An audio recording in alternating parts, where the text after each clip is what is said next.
Hi, and welcome to this installment of Frank and Mary here in Southborough. For those of you who don't know me, my name is Art Bergeron. I'm an elder law attorney.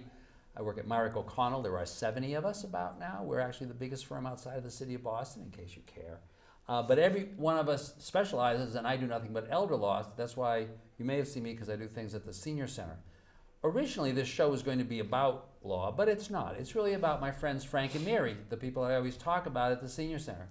Frank and Mary and their kids, Peter, Paul, and Mary Jr., and you've heard me say their goal in life is to live in their house until they die and be buried in the backyard. And if that's in Southborough, they want to stay in Southborough. They don't want to move in with their kids in Colorado and DC. They want to stay around here with their friends. So the question is, if you're Frank and Mary, how can you do that? Who are the people you need to know? What are the programs you need to know about in order to feel comfortable that you can just stay here forever, right? And so, of course, I couldn't figure this out because I grew up and live in a faraway place called Marlborough. I know it's a long ways away. So I asked this terrific local person, Doug Peck, my friend Doug Peck, to co-host this show with me. And he continues to find these great people who are the people that you need to know. And these are like two of the really big ones we have today. First, we have Doug, who? We have from the police department, Aaron Richardson is here today.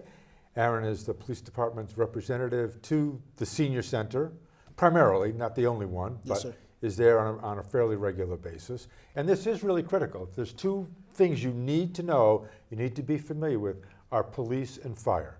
Because this is a small town, and these folks really have a finger on the pulse of what's going on.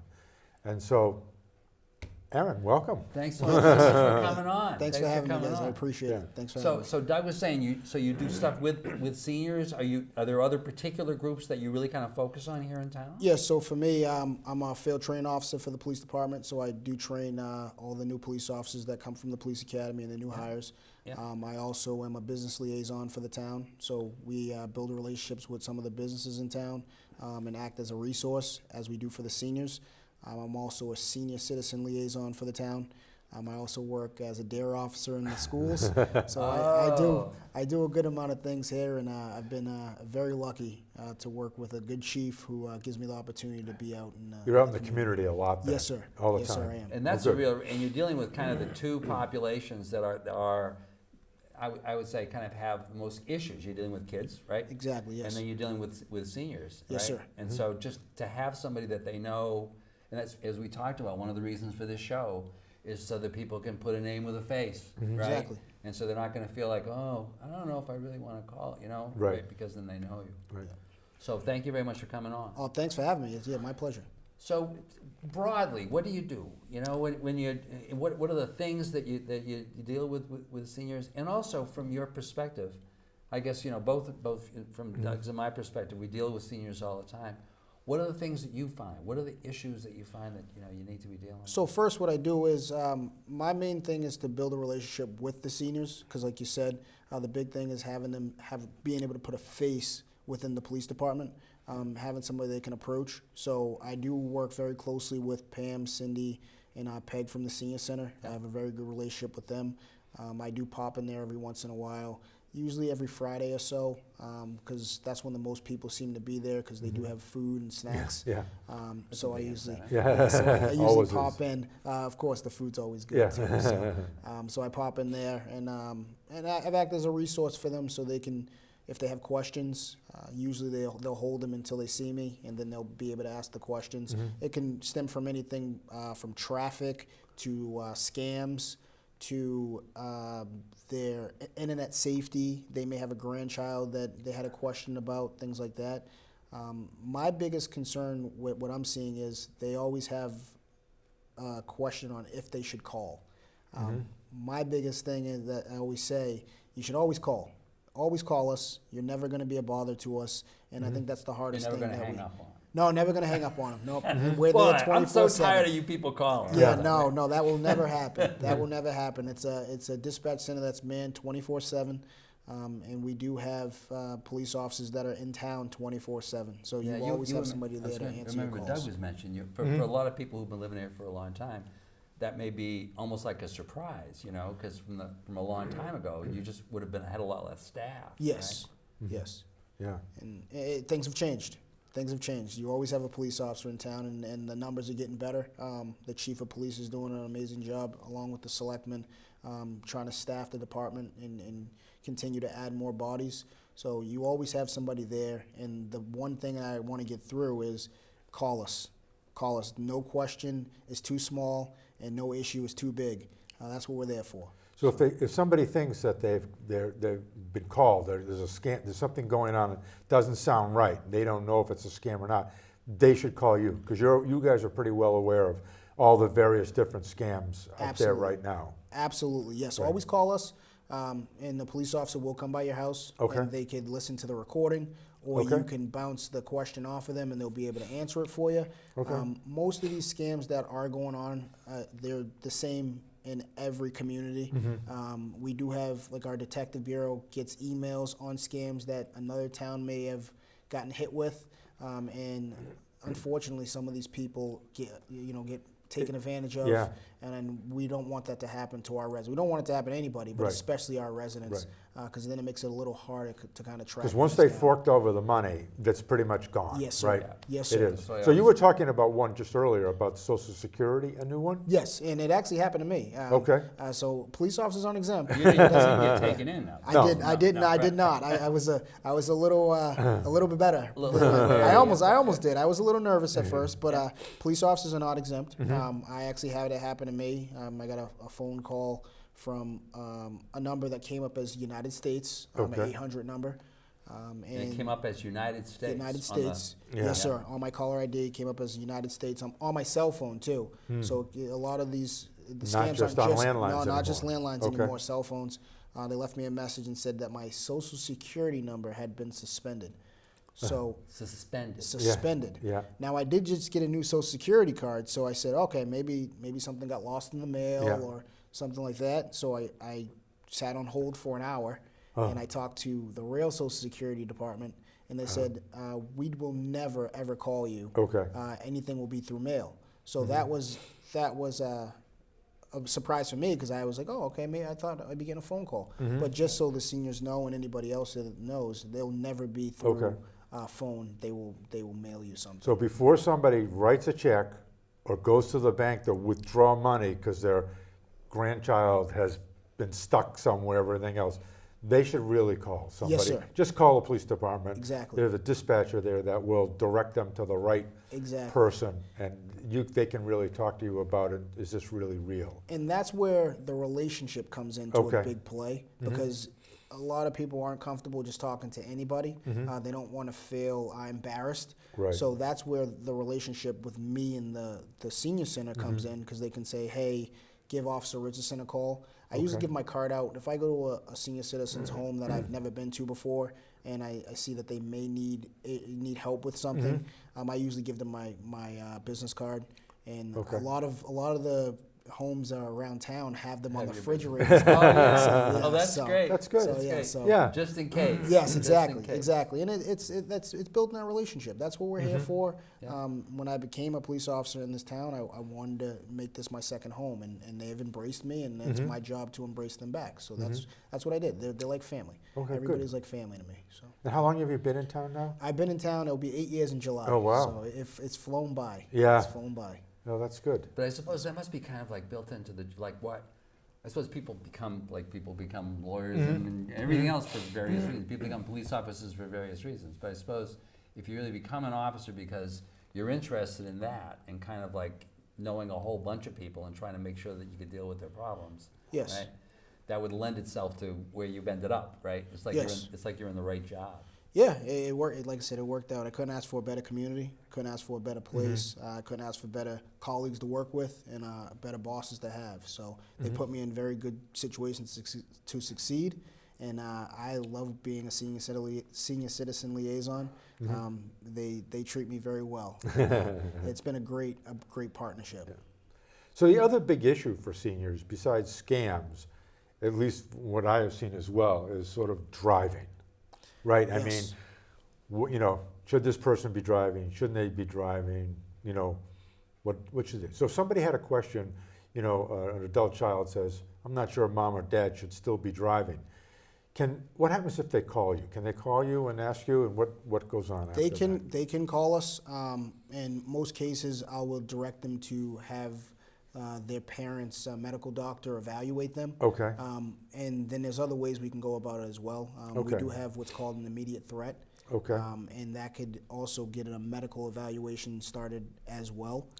For an immediate threat, though, we need a little bit more. Maybe if you have early onset dementia. Okay. We don't want you out there getting lost. We don't want you, driving to other states and not knowing where you are or how to get back home. I see. So when you say immediate threat, it isn't necessarily that this person is an immediate threat to somebody else. Nope. But they're kind of like an immediate, they could put themselves in danger Exactly. kind of inadvertently. Yes, sir. And then it'd be for us to make sure that they're at least cleared to drive. Right. And that also happens if you get in an accident and you happen to be over a certain age, and we might think that your eyesight's maybe going, or your memory's going, or your reaction time's going. We at least want to have you cleared by a medical doctor to make sure you're safe for yourself, safe for the community you're traveling through. And things So like it's a process. If somebody calls you, you're not going to run up there and take their driver's No. license away from them. You're going to go through and make sure that just make sure everybody is safe. Because again, that's the whole premise of this show. And you want to stay at home. You want to stay safely at home and make sure the people with you are safe as well. Yes. So they go through a process, but it's painful to take somebody's license. But that's not your job.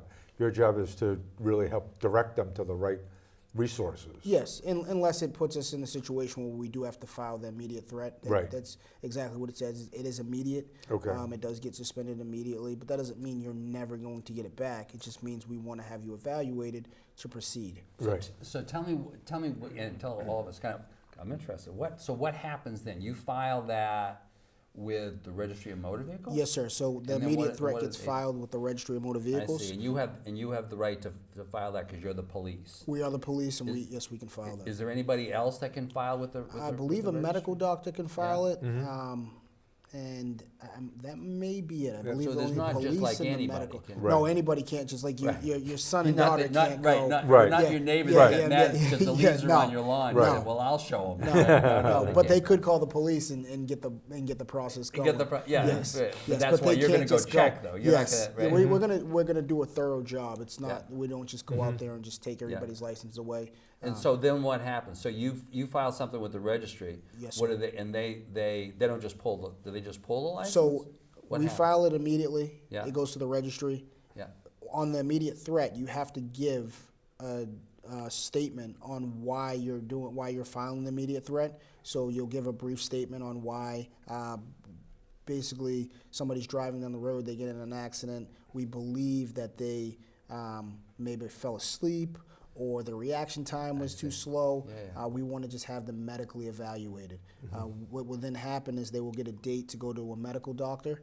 Their medical doctor will evaluate them and say, yes, they're still fine to drive, or no, they're not allowed to drive anymore. At that time, their license will then be suspended. I see. So even from the registry's perspective, what they're basically saying is, no, we haven't just taken somebody else's word, Right. but we do want to make sure you get checked. Yes. Right. Yes. Well, that's good for seniors to know this. Yes. Yeah. You know, because once again, I've had those situations where you'll have a client or person or older person that gets into an accident, right? And I think sometimes it is they feel that the policeman on the scene, who may be a much younger person, right, may just kind of look at them and go, nah, right? And as far as they're concerned, they're still fine. You know? Yes. So to have everybody know that there really needs to be somebody like a doctor's evaluation of this before their license gets pulled.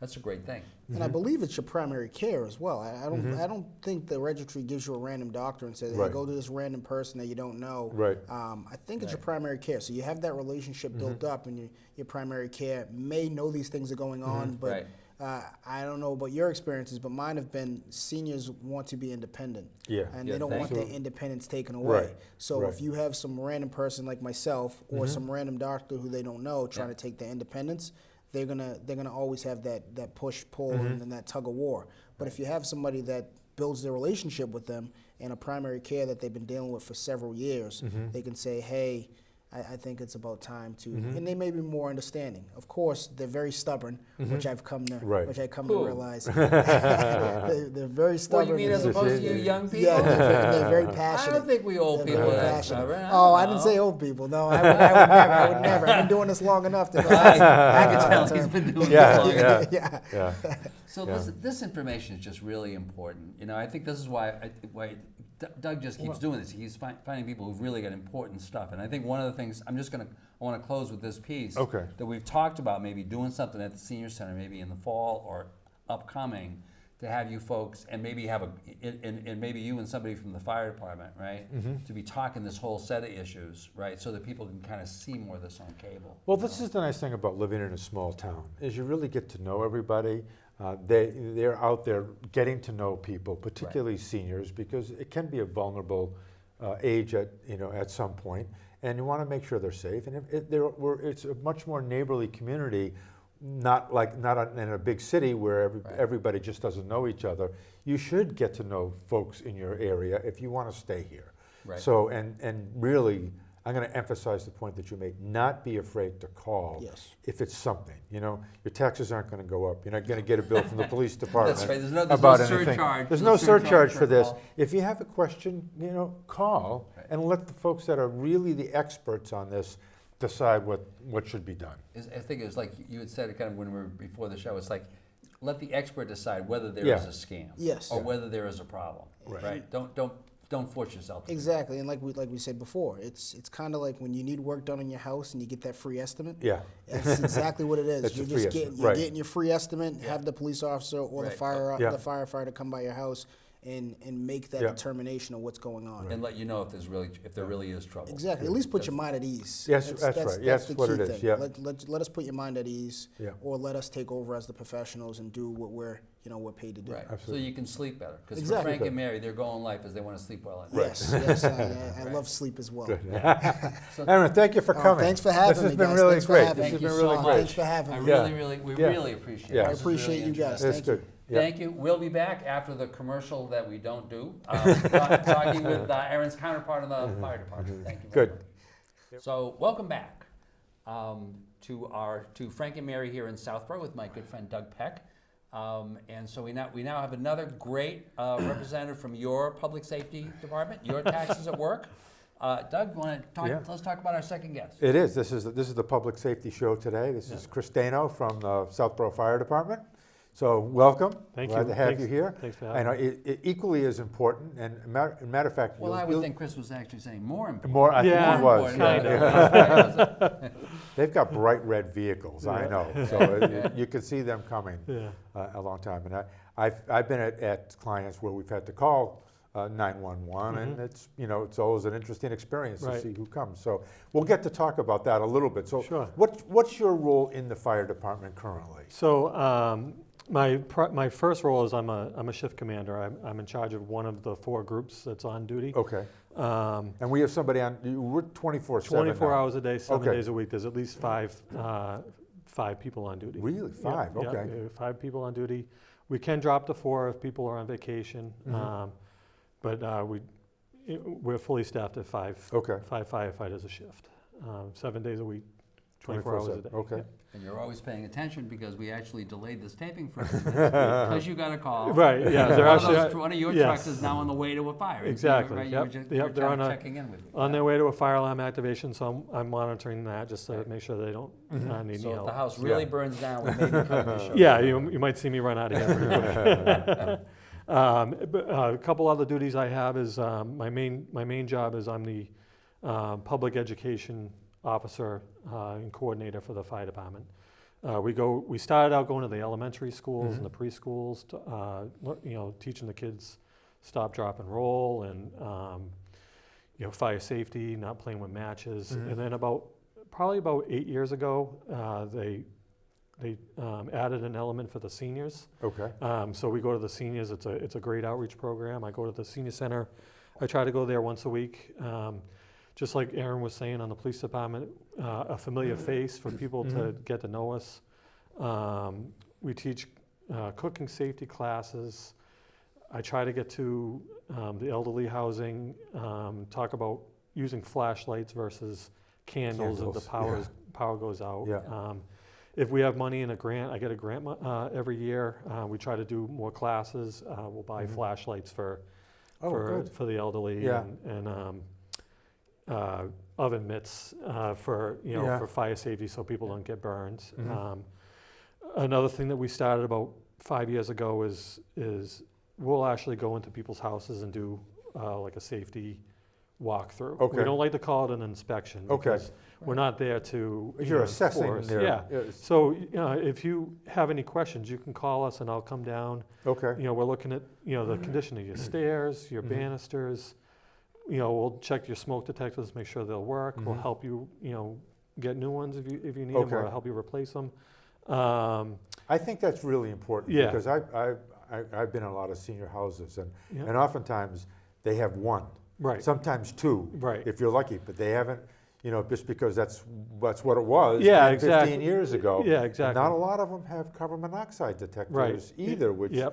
which Yeah. is So we'll tell you where where you they need to go where and they how need to many you go. need. Oh, that's Absolutely. great, because that's very important. Because exactly Yeah. like you said, people have been living in their houses for 30 years. They've never Yeah. had to have an inspection. So Right.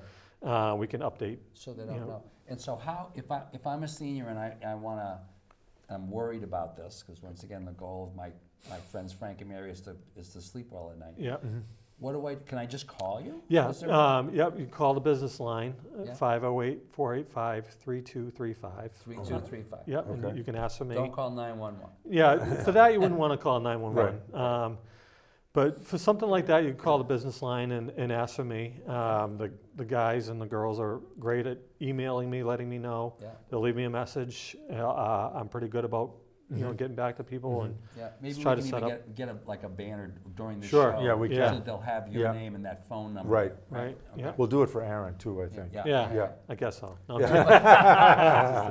We'll put your name first. all Right. And then somebody is going to show up. Yeah. Yeah. Yep. Now, in case the seniors are intimidated, are they going to show up with in a No, in a so what fire I do truck? is I'll come in a pickup truck. We're discreet. One-story residential. Excuse me for one sec. 48 to Fairview Smith. We're discreet about it. We come in a pickup truck, no Yep. lights and sirens. And it probably takes about 15 minutes, Okay. just, walk around, get to know people. And, Yeah. we love doing community outreach Yeah. stuff. That's a great idea. Yeah. And then you just Yeah. get a sense of the house. Right. Because as you and Aaron Yeah. were talking before the show, it's really about, it's a small enough town, it's really about knowing, Yeah. kind of knowing a little bit about Yeah. everybody. Exactly, right? So that exactly, you're yep. there, if there's an emergency, it's easier to help. Right. I think yep. it's one of the advantages for seniors in a small town that they can call and get this done. Yeah, You absolutely. know, I mean, that's a huge deal. You can't do Yeah. this in a lot of cities. It's Right, just yeah. They don't have the manpower to do Absolutely. it. So this is. It's this a is wonderful really thing to good. be able to. It is. Yeah. It is. Confirmed. So I'm curious too, because somebody calls, we talked about 911, they call, the dispatcher comes, and they're gonna, you're part of the 911 team that goes Correct. out, right? So if somebody Yep. calls and said, I have my father fell and he can't, not seriously, he can't get up, we just we don't wanna just pick him up because we Right. don't know if anything broke or anything else, so we need to. Absolutely. Well, what happens? So the 911 will dispatch us. It goes over there's like a house speaker that lets the guys know there's a call coming through. Okay, It gives the guys kind of a head start to get to the trucks, and then it gets toned out over the air for anybody like myself right now. okay, I'm on the air. I'm not at the station. I'll be able to know all what's right, going so you, on. yeah, Yeah, and then we have a shoot time about a minute to 2 minutes. And a shoot time means, The shoot time is from the time the call comes in from the dispatch center to the time we're out the door. okay, So that's usually about 1 to 2 minutes. Okay. always Even amazing. even at amazing. 2 in the morning, because we Okay. live at the station. So yeah, even at 2 in the morning, we're out the door within 2 minutes. And depending on the call, we usually go lights and sirens for something like that. We'll go lights and sirens because we don't know if the person's injured. If they're not injured and they just need help, we'll roll in without the lights and sirens so Okay. that we're not waking up the neighbors. Yeah. And Yeah.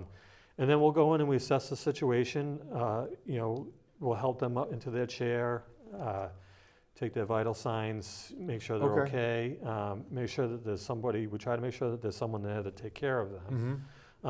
If they're alone, that might be another conversation to maybe try to talk them into going to the hospital if they're Just to get if they checked can't out. take care of them. Yeah. Because we're just trying to advocate for them. right, Well, and as you and Aaron were saying before the show, once again, the bottom line is that everyone who's watching, if there's a problem, don't feel like Right. you're wasting the time of the fire department. Exactly, By calling, yeah. Or wasting the time of Yep, Let them decide if there's an emergency, so you can really decide whether it's just a matter of helping them into the chair, Yep. or whether there may be another issue. exactly. Because you can take you can do this. Yeah, Right, because you you have know. medical EMTs Yeah, that are gonna yep, be, they're yep. coming out to the house. Yeah, we, we can evaluate you and give you an educated, some education on whether or not you should go to the hospital, or, more often than not, some people just need it, to get picked up and put back to bed. Right, We have them sign a refusal, they don't get billed for it, it's just for our records, and, Yeah. 5 minutes later, if you change your mind, we come right back and get you, so. yeah, Yeah, people are afraid to call us for a couple of reasons. They're afraid to bother us,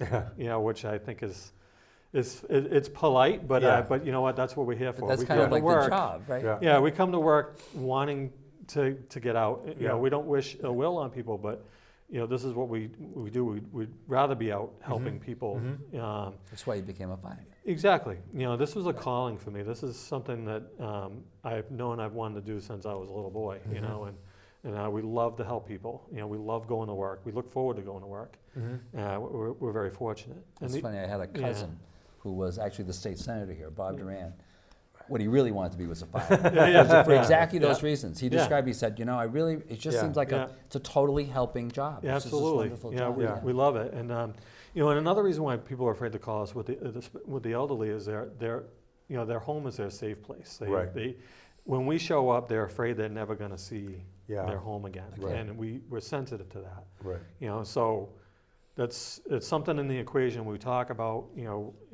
If you're sick, we definitely urge you to go, but we can't kidnap you. right. But we definitely urge people to go if they're sick. But sometimes they're not, and we can maybe wait and have them call their primary care. There's even times where we've called their primary care for them. We'll stay at your home and help you in any way we can. Now, are you the ambulance in town too? Yes. Yep. So we're So you're dealing with all those emergencies. Yep. You're dealing with everybody's Yep. emergencies. So Yeah. all the firefighters are cross-trained as paramedics. So they rotate. One day they'll be on the ambulance, and one day they'll be Wow. on the fire truck. So we all rotate Yeah. duties. So we cover everything. Yeah. Yeah, And so when you go into the home in your role as an EMT, can you just kind of speak to that issue of, so we've got clients who are they've done a MOLST form, or Sure. they've done a DNR. Yep. And what I always tell them is, you got to put it on the refrigerator. Right. Because when Right. when the fireman shows up, Yep. it's an emergency. They're not looking around to see this. Exactly. They need to know Exactly. where We it is. want Can you we just want to talk have that about readily available. Yeah. If you could put it on your refrigerator, that's great, or have it nearby. It has to be with the patient.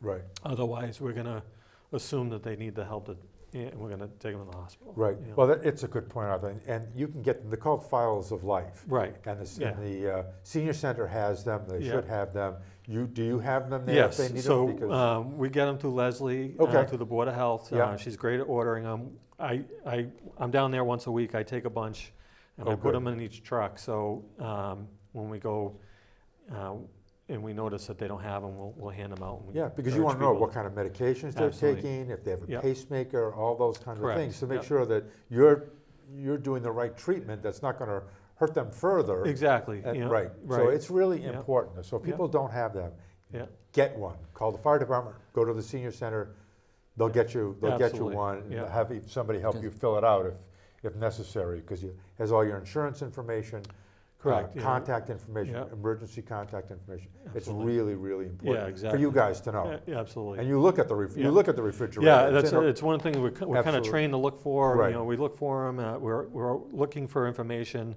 and sometimes there might not be a family member or a friend Right. there to help us. And if someone's having difficulty breathing, we want them to talk as little as possible. So the Right. more information we can get That's from a that good piece of point. paper, Yeah. the better off we are. Yeah. So. And so so in addition to these calls, right, if I want to call, I can check in. Is there any kind of like a systematic outreach to people who are over a particular age, or are you kind of really relying on calls that are coming in? We're relying on calls that calls. come in. We mostly deal with people that are, for me, I mostly Yeah. deal with people that are 60 or older. Yeah. But that's not necessarily true. Sometimes we have, younger people that need help. We can be in contact with, Youth and Family Services. They Yeah. attend the monthly meetings that we go to. So we really have our finger on the pulse of anybody in town that needs help. Okay. You And, know, so, and the bottom line, as I just, to go back to where you kind of were starting from, the Yeah. bottom line is, don't try to figure out yourself if Correct. you've got a problem. Right. Right, call the people who are trained to know Exactly. whether there's a house problem, whether there's Yep. a, right, whether there's any, or Yep. whether you've got a problem, not Correct. just a medical problem. You know, and more often than not, we're responding to, to calls, and we're assessing the situation, and a lot of times it's just an informational. You know, we can inform Right. the homeowner of whatever's going on. But we'd rather call. People are always afraid to call us, and we've had people that get sick because they're afraid to call the ambulance, 'Cause they're or they afraid might to have call the their carbon monoxide detector's going off, but they don't want to bother us, and Right. you get there and it's actually legitimate. Yeah. We'd much rather be redundant and go to your house and go through your house with a meter and, Right. and check for the CO and give you that peace of mind. Yeah, that is really scary. Yeah. Mine went off in my Yeah. basement once, Right. and I called the fire department. You guys Yeah. came right out, and it was the meter thing that said, I forget what it was, but Right. it made me be able to go to sleep afterwards. absolutely. Otherwise, Yeah. it's like Yeah. you don't know. You can't smell You it. don't you can't. know. Yeah. And then you can't can't taste sleep. it. Yeah. You can't And sleep. then you can't sleep. Yeah. Or you're going to sleep for a long time. Right. Yeah. So, right. so the message here, not only are you not bothering them by calling them, you're doing them a favor. Right. Because Right. this is why they became Yeah. firemen. Exactly. We So love that to they help can you. help you Yeah. by having you call them. So just think, they're going to come to your house, you're going to find out things are fine, Yeah. and they're going to thank you for calling them. Exactly. Right? Yeah, we're like the do-gooders. Yeah. Yeah. We have Yeah. You'll It's never like, meet it's a like a Boy firefighter Scout that hates without a his little job. old Right, lady to help right, across the exactly. street. You got to have these Yeah. people. Yeah. And they're great guys. and So they're I great mean, so you guys. get to Yeah. meet some new That's people right. if you haven't met them Exactly. before. That's right. Yeah. But this is a safety net that is, part of this community, and you really should take advantage of it if you need it. It's one of the advantages, again, of being in a small being in a community small town. where Absolutely. everybody knows everybody Yeah. else and really That's right. cares about everybody That's right. else. And Absolutely. for if you're a taxpayer, you get to say, "Oh, these are my tax dollars at work." There you Right. go. This is great. Yeah, You I always usually wondered make why that you s- joke when I show up. You, you wondered why you sent in Yeah. that money. There they are. Yeah. There they are. Yeah. Good. Yeah. So thank you so much Chris, for this. Thanks for having me. I Pleasure really to have you appreciate come it. over, yeah. Once again. Yeah, thanks. Doug, Yeah. you get these great This is a good people. show. This is, Yeah. this is a lot We'll of get fun. them back on again. We'll get them Yeah. back on again. Yeah, I'd be happy to come. Thank you, but Absolutely. you have to have Good. everyone come on too. Sure, Right? okay. We should go at the same time. We Oh, will, yeah. we'll do Oh, that, Yeah. yeah. So thank you very much for Okay. coming on. Thank you for having me. Thanks a million for watching, and we'll look forward to see you in the next installment of Frank and Mary here in Southborough. Thank you. Thank you.